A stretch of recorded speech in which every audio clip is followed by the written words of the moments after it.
Please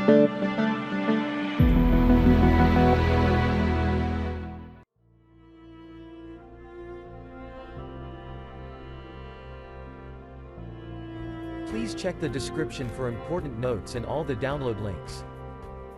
First, download ROM and GApps packages, then transfer the downloaded files to the phone storage. Link is in the description below.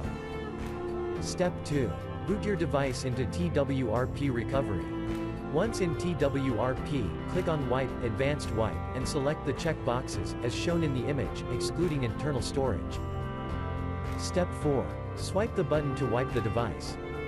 Step 5. Go back to the recovery main screen, and tap on the Install button. Step 6. Navigate to the storage, and select the ROM zip file. Step 7. Finally, swipe the button on the screen, to install ROM file. Step 8. Flash the GApps zip package, in the same manner. Step 9. After GApps flashing completes, select Wipe Cache and Dalvik from bottom left side of screen, and swipe to wipe. Step 10. When the flashing process is complete, hit Reboot System. That's it, you have successfully installed the ROM on your device.